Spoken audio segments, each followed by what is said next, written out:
fact that they did not follow us at once into the house as anyone else would have done seems to me to show they have some sense of shame left. They have been eating muffins. That looks like repentance. They don't seem to notice us at all. Couldn't you cough? I haven't got a cough. They're looking at us. What effrontery. They're approaching. That's very forward of them. Let us preserve a dignified silence. Certainly. It is the only thing to do now.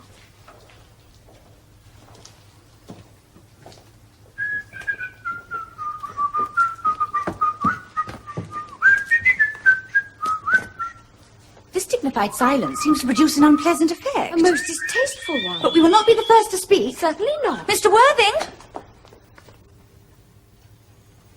I have something very particular to ask you. Much depends on your reply. Gwendolen, your common sense is invaluable. Mr. Moncrief, kindly answer me the following question. Why did you pretend to be my guardian's brother? In order that I might have an opportunity of meeting you. That certainly seems a satisfactory explanation, does it not? Yes, dear, if you can believe him. I don't. But that does not affect the wonderful beauty of his answer. True. In matters of grave importance, style, not sincerity, is the vital thing. Mr. Worthing, what explanation can you offer to me for pretending to have a brother? Was it in order that you might have an opportunity of coming up to town to see me as often as possible? Can you doubt it, Miss Fairfax? I have the gravest doubts upon the subject, but I intend to crush them. This is not the moment for German scepticism. The explanations appear to be quite satisfactory, especially Mr. Worthing's. That seems to me to have the stamp of truth upon it. I am more than content with what Mr. Moncrief said. His voice alone inspires one with absolute credulity. And you think we should forgive them? Yes. I mean, no. True. I had forgotten there are principles at stake that one cannot surrender. But which of us should tell them? The task is not a pleasant one. Could we not both speak at the same time? An excellent idea. I nearly always speak at the same time as other people. Will you take the time from me? Certainly. Your Christian names are still an insuperable barrier. That is all. Oh, Christian names? Is that all? But we are going to be christened this afternoon. For my sake, you are prepared to do this terrible thing? I am. To please me, you're ready to face this fearful ordeal? I am. How absurd to talk of the equality of the sexes. Where questions of self-sacrifice are concerned, men are infinitely beyond us. We are. They have moments of physical courage of which we women know absolutely nothing. Darling. Him, Lady Bracknell. Good heavens.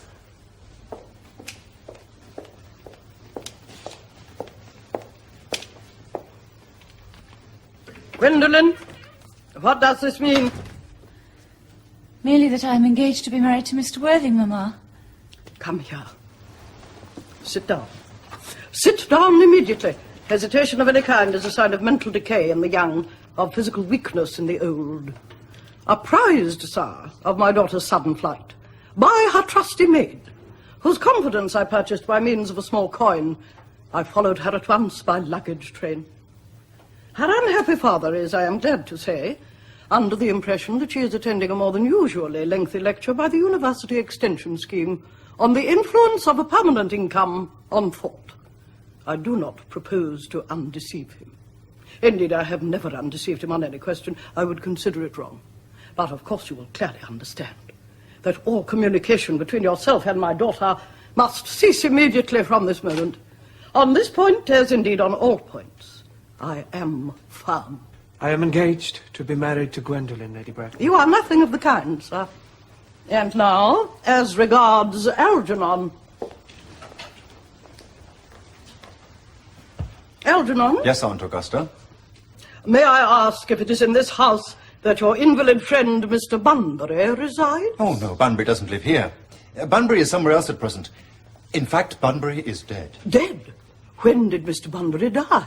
His death must have been extremely sudden. Oh, I killed Bunbury this afternoon. I mean, poor Bunbury died this afternoon. What did he die of? Bunbury? Oh, he was quite exploded. Exploded? Was he the victim of a revolutionary outrage? I was not aware that Mr. Bunbury was interested in social legislation. If so, he is well punished for his morbidity. My dear Aunt Augusta, I mean he was found out. The doctors found out that Bunbury could not live. That's what I mean. So poor Bunbury died.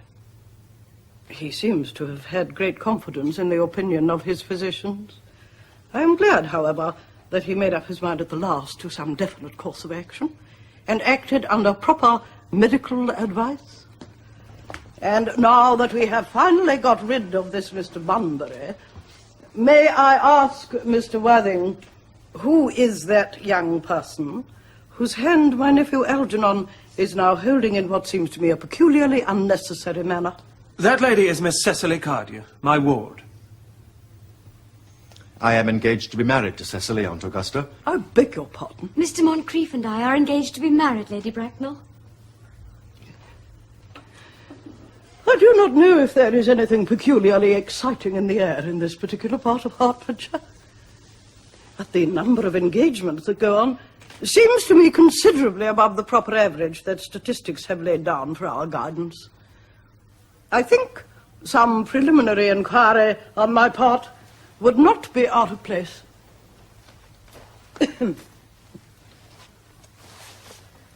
Mr. Worthing, is Miss Cardew at all connected with any of the larger railway stations in London?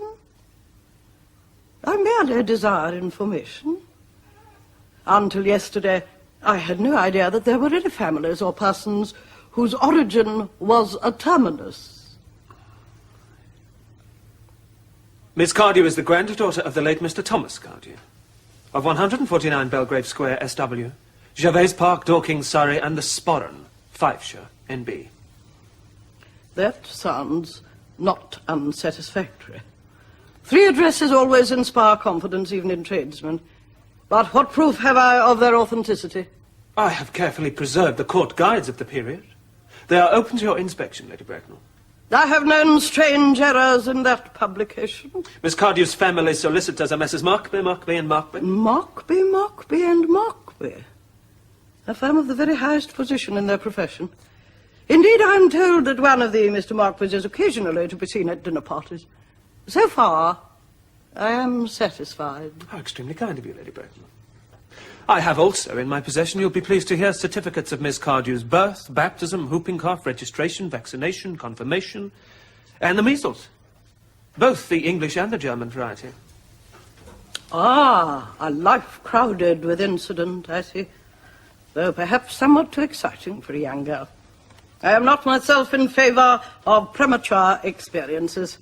Gwendolen, the time approaches for our departure.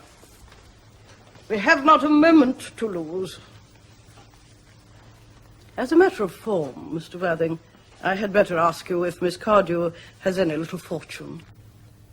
Oh, about £130,000 in the funds. That is all. Goodbye, Lady Bracknell. So pleased to have seen you. A moment, Mr. Worthing. £130,000. And in the funds.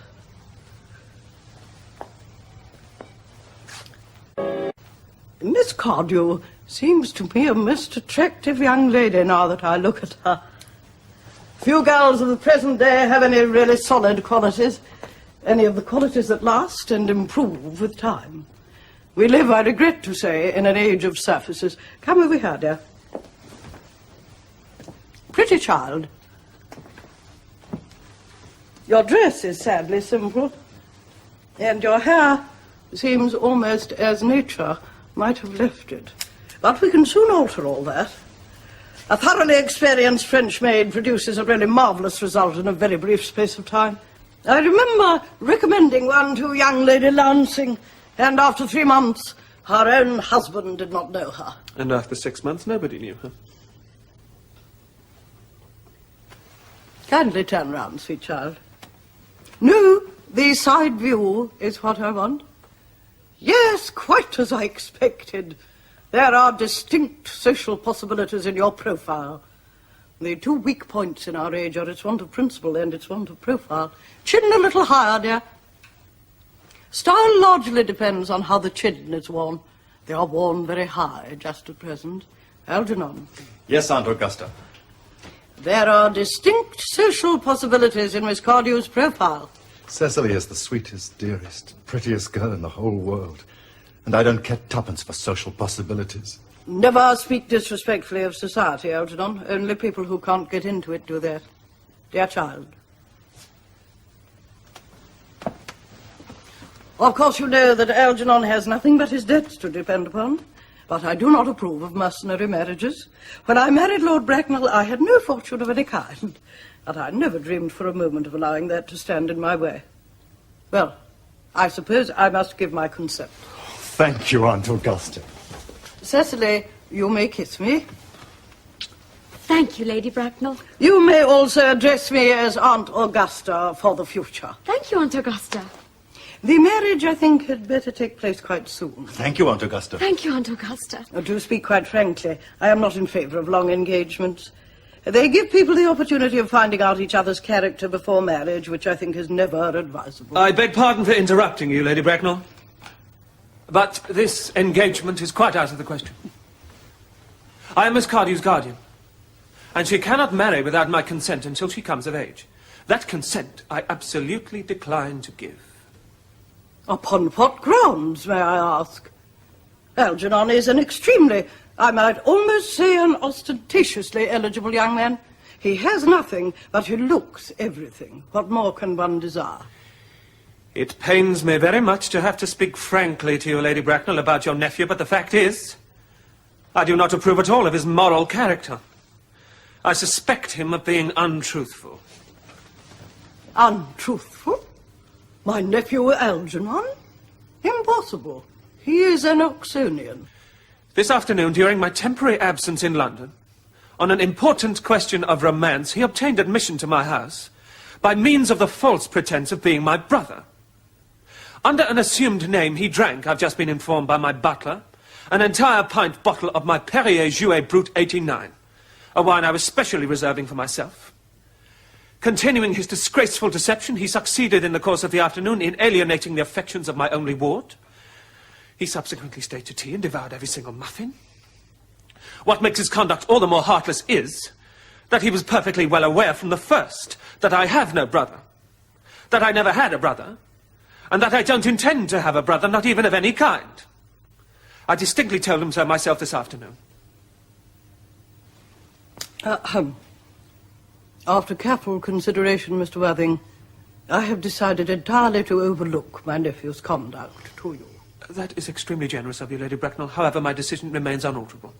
I decline to give my consent.